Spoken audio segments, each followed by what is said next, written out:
Haleluya. Yesu nashimwe cyane. Mureke tuzigurire Bibiliya zacu mu gitabo cyo guharura kugira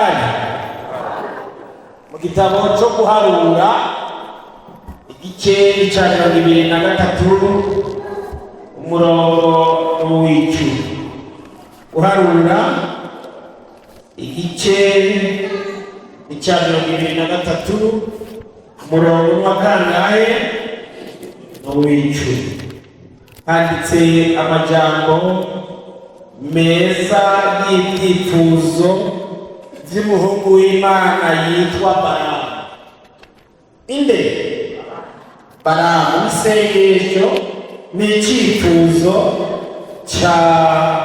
cy'umuhungu w'Imana yitwa Balamu, maze muri uko gusenga kwiwe, muri uko kwinginga kwiwe, muri uko kwifuza kwiwe, yaririmbye indirimbo nk'iyo twaririmbye y'Ijana-na-mirongo-icyenda-na-zitanu.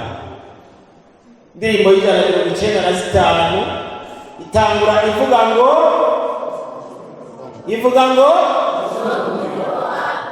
icoma, sibyo? N'isiguro yacu muri aka nyagato dufise tugiye kwiga mu ry'umutwe rivuga ngo icoma. Icyo birane icoma. Icyo birane icoma. Icoma ni icyifuzo cyiza. Hariya rero ku murongo w'icumi ku gace gahereza niko tugiye kuraba gusa. Ayo majambo yabanje kuvuga turaza kuyihoza, mugabo turabe kariya gace ka nyuma gahereza avuga ngo icoma nkazokwipfira nk'uko abagororotsi bagira nte bapfa. Icoma nkazokwipfira nk'uko abagororotsi bagira nte bapfa, iherezo ryanje rikaba nk'iryawe. Yesu nashimwe cyane. Bwira mugenzi wawe uti icoma nkazokwipfira nk'uko abagororotsi bapfa. Icoma nkazokwipfira nk'uko abagororotsi bapfa, iherezo ryanje rikazoba nk'iryawe. Insiguro yacu yavuze ngo yitwa coma.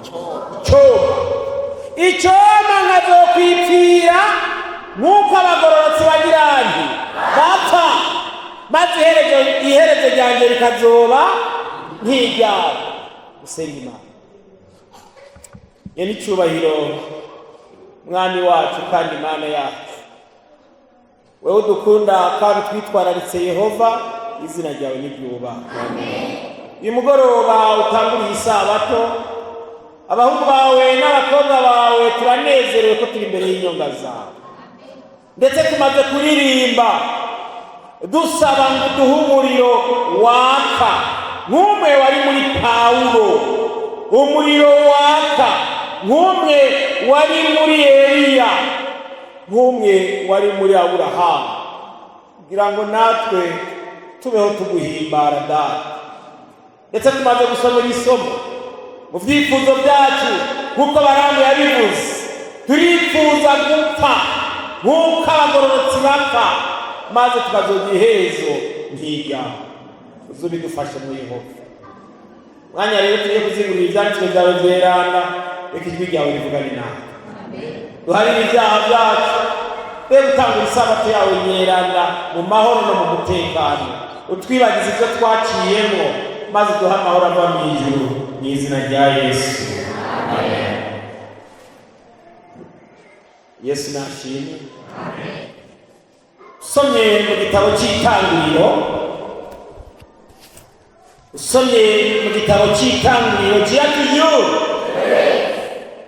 urabona neza na neza umuntu wa mbere yashoboye kumara imyaka myinshi cyane aboneka mu Itangiriro mu gice cyaho cya gatanu. Mu gice cyaho cya gatanu mbere usomye ukaraba uhereye ku murongo wa 10 wa 25 mugabo ugacija kuri uriya murongo wa 27.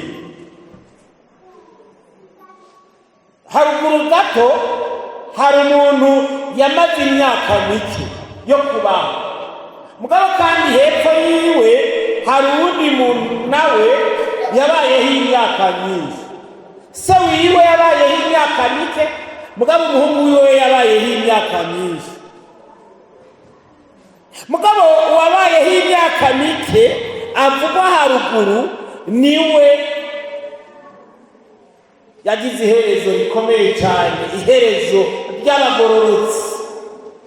Nubwo n'ubundi batatubwiye ibyiwe, ariko uhereye ku murongo wa 21 havuga ngo Henoki amaze imyaka 65 abyara Metusela. Henoki amaze kubyara Metusela agendana n'Imana imyaka 300, ayibyara n'abahungu n'abakobwa. Iminsi yose Henoki yamaze yabaye imyaka 365, kandi Henoki yagendana n'Imana araheza ntiyaba akiboneka kuko Imana imutwaye. Imana yacu ihabwa icyubahiro cyane. Muri iyi nkuru iboneka mu Itanguriro igice cya 5, umuntu yashoboye kubaho imyaka mike ni Henoke, yabayeho imyaka 365, ariko umuhungu wiwe yitwa Metusela. Kuri uyu murongo ukurikira handitse ngo Metusela amaze imyaka 187 abyara Lameki. Metusela amaze kubyara Lameki amara iyindi myaka 782 ayibyaramwo abahungu n'abakobwa. Iminsi yose Metusela yamaze yabaye imyaka 969, araheza arapfa.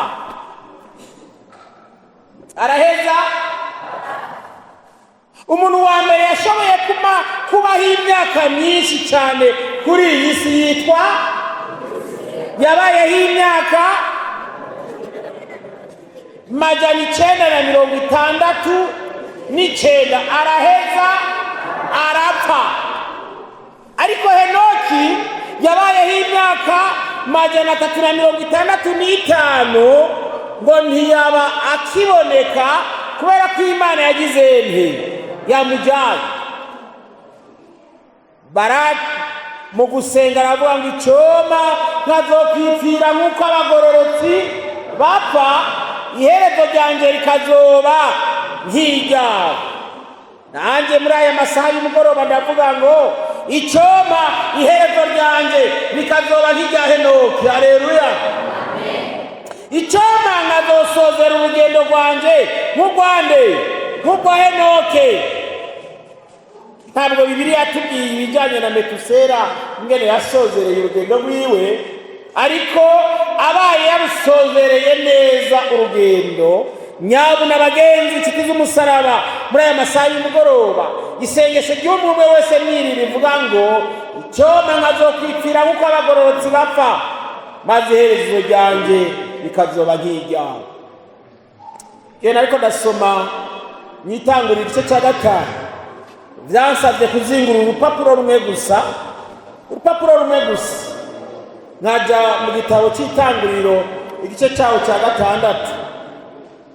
Usomye uhereye ku murongo waho wa 3, ijambo ry'Imana riravuga ngo Uhoraho yavuze ati, mpwemu wanje ntazokwama anyinyurana n'umuntu ibihe byose, kuko ari uw'inyama gusa.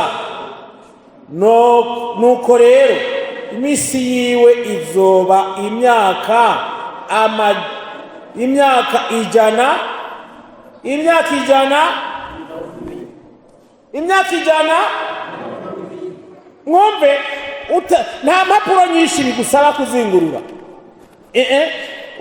Uzingurura urupapuro gusa rumwe nabwo nyine nturumara. Haruguru hari abashoboye kubaho imyaka myinshi cyane, mugabo Imana ihadifata ingingo ikomeye cyane.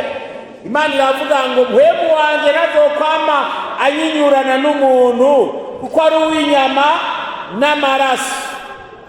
Imyaka yo kubaho y'uwo muntu igiye kuba ingahe? 120. Noneho munyemerere tujye muri Zaburi ya 90.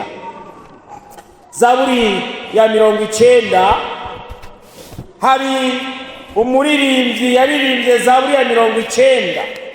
Jambo ry'umutwe rimbwira ngo uwo muririmbyi suwundi n'uwitwa Mose, yashoboye kumara ya myaka 120. Imana yari yaravuze ko abantu bazomara, Mose yarayimaze yose ko ari 120. Mugabo nubwo yamaze iyo myaka 120, Mose yapfuye yanditse aya majambo muri Zaburi ya 90 hariya ku murongo waho w'10 mbere n'uwa 12. Ku murongo w'10 savye w'Imana Mose yanditse aya majambo ngo iminsi y'imyaka yacu ni imyaka 70 canke naho ku bw'intege nyinshi yoshika kuri 80. Yamara ivyiratwa vyayo n'ubutame n'umubabaro kuko ishira vuba natwe tukaba tuguze. Bagenzi inshuti z'umusaraba, imyaka yo kubaho y'umwana w'umuntu yagiye igabanuka, kandi kubera ingaruka z'icyaha cyari cyarinjiye mu isi. Abo mu gihe cy'umwuzure, mbere y'umwuzure, barabaha imyaka myinshi majana. Mugabo inyuma y'umwuzure Imana igabanya iminsi yo kubaho. Tubona Imana ngo itanze imyaka 120, kandi hari abashoboye kuyibamwo, hari n'abashoboye kuyirenza. Aburahamu yamaze imyaka 175. Mugabo Mose avuga ngo nubwo biruko hari igihe biba ngombwa ko umuntu abaho imyaka mike cyane, 70, ibaye myinshi 80. Mugabo iyo 80 nayo nyene ngo umuntu ayimara arusha. Nayo mpamvu ku murongo wa 12 yaciye avuga ngo utwigishe guharura iminsi yacu, uburyo butuma dutunga imitima y'ubwenge. Yesu nashimwe cyane. Iri koraniro ni ikoraniro ry'abantu beza, ni ikoraniro igihe Petero yari karandikira abantu nkatwe, ni ikoraniro nk'iri ryakoraniye kuri uyu mugoroba, yanditse avuga ngo muri ihanga ryera ryarobanuriwe uhoraho, abantu b'Imana. Yesu nashimwe cyane. Bwirira mugenzi wawe utuwe uri umuntu adasanzwe. Bagenzi inshuti z'umusaraba, turi abantu badasanzwe kubera ko Zekariya ariko arandika mu gihe ciwe yavuze ngo ubakoze ko gusa, ngo abakoze ku mbone y'ijisho ry'Imana.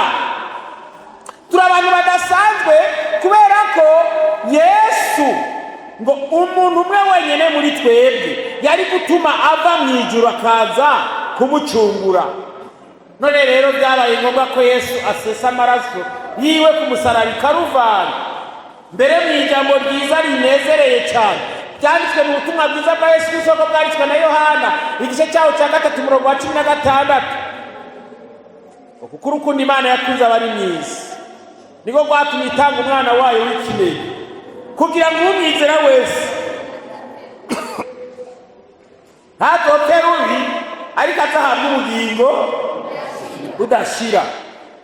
Nayo mpamvu munyemereye tugiye gusozera kuri no somo riboneka mu gusubira mu byagezwe. Gusubira mu byagezwe igice cya 32 umurongo waho wa 29. haranditse amajambo akomeye cyane. Igihe Abisirayeli bari mu bugaragwa,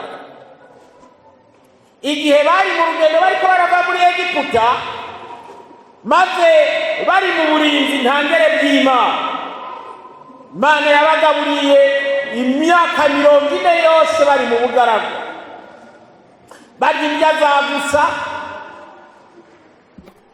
Mbere ngo Bibiliya imbwira ngo hari igihe yabahaye ngo umukate w'abamarayika, maze abantu barabwira Imana bati oya, iby'imikate banza ubyihorere, nyabuna uduhe n'inyama nazo. Maze Imana iravuga ati icyo si ikibazo gikomeye cyane, ndi bubahe n'inyama nazo mwiri. Abana b'Imana ngo bararya. Muri iyo myaka 40 Yesaya yariko arandika amajambo y'icyo gihe, yavuze ngo Imana yarabaterura ikabaheka, yabakorera ibyo bashaka byose. Mu myaka 40 bamaze ngo nta birato byigeze bihera, nta n'impuzu bigeze babura n'umunsi n'umwe. Bisirayeli babayeho mu buntu bw'Imana, banezerewe bageze. Ariko ngo hari igihe bigeze kugera bari mu bugaragwa bategwa n'inzoka. Igihe bategwa n'inzoka, Imana yorohereza Abisirayeli, ibabwira ngo umuntu wese agomba gukira, umuntu wese agomba gukira. Mose yabwiwe ngo nacura inzoka mu muringa, maze iyo nzoka ngo ayihagarike ahantu gusa. Igihe Umwisirayeli yabariwe n'inzoka, yahindukira kuraba iyo nzoka Mose yacize mu muringa, maze agakira. Cyari ikintu cyoroshe. Bagenzi, ibintu by'Imana biroroshe cyane. Ariko umuntu yakengera guhindukira gusa kuraba iyo nzoka, yarapfa. Mbwirira mugenzi wawe uti iby'Imana biroroshe. Yesu nashimwe. Si mu gihe cy'aba Mose gusa bari mu bugaragwa, n'igihe babanje kuva muri Egiputa, Imana yababwiye ati kuva muri Egiputa mugomba kubanza kubaga umwagazi w'intama, hanyuma mushire amaraso gusa ku bishimaryango, amaraso y'umwagazi. Ikamurimbuzi nahita akabona amaraso ku bishimaryango ari bwirenganire. Maze abantu bashize amaraso ku bishimaryango, marayika murimbuzi yaraza akirenganira. Abakengereye gushyira amaraso ku bishimaryango, marayika murimbuzi yaracaho, maze umwana w'imfura wese agapfa, nk'uko nabo muri Egiputa bariko barapfa. Girira mugenzi wawe uti iby'Imana biroroshe. Uyu munsi ijambo ry'Imana rivuga ngo mu gitabo cya mbere cya Yohana, igice cyaho cya 2 ku murongo waho wa mbere kugeza ku murongo wa 2, ati bana bato ndabandikiye ngo nimukora icyaha, ngo ariko nibyanashika mugakora icyaha, ngo dufise umwitsa kuri Data wa twese, ngo ni Yesu Kristo umugororotsi, ngo niwe mpongano y'ibyaha byacu, ngo ariko ngo si y'ibyacu gusa, ngo ni iby'abari mu isi bose. Biroroshe. Ntabwo bidusaba gukora ingendo tuva ngaha tujya i Vatikano, bidusaba ingendo kuva ngaha tujya i Maka, kuva ngaha tujya i Yerusalemu. Ntabwo bidusaba kugura ibirengeti bingana uku na kuriya, oya, nta ndurugesiya bidusaba. Iyo umuntu yacumuye bisaba gusa ngo gupfukama akabwira Yesu ati nacumuye numva bari. Bwira mugenzi wawe uti iby'Imana biroroshe. Subira mu Byagezwe 3:2 umurongo wa 29 handitse ngo iyo baba abanyabwenge. 3:2 umurongo wa 29 handitse ngo iyo baba abanyabwenge bo kwibagije ibi bakiyumvira iby'iherezo ryabo. Ndagomba ngo dusubire mwaya majambo, ariko ngaha handitse ngo baba, maze tuhashire tuba. Iyo tuba abanyabwenge turasubiramo bagenzi, iyo tuba abanyabwenge twokwibagije ibi tukiyumvira iby'iherezo ryacu.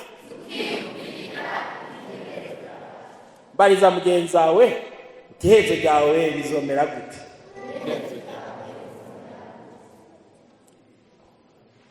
Guharura 23 umurongo w'10. Guharura, bariza mugenzi wawe uti iherezo ryawe bizomera gute? Hanyuma tujye dusoma Guharura 23 umurongo w'10. Ka gace ka nyuma kavuga ngo icyoma, abantu b'Imana siho bari, icyoma sindabumva, icyoma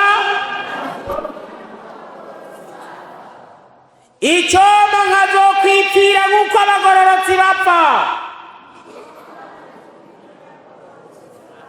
Iherezo ryanje rikazoba nk'iryawe. Bangahe bavuga bati turifuza kugira iherezo ryiza nk'iry'abagororotsi? Waguruke dusenge Imana. Yewe Yesu mwami wacu kandi Imana yacu, niwe muyobozi w'ubuzima bwacu, kandi dukoraniye kuri uyu musozi ubwo twifuza iherezo ryiza, iherezo nk'iryo Aburahamu yagize, iherezo nk'iryo Pawulo yagize, iherezo nk'iryo Daniyeli yagize, iherezo abahungu bawe n'abakobwa bawe bakugororokeye bose bagize.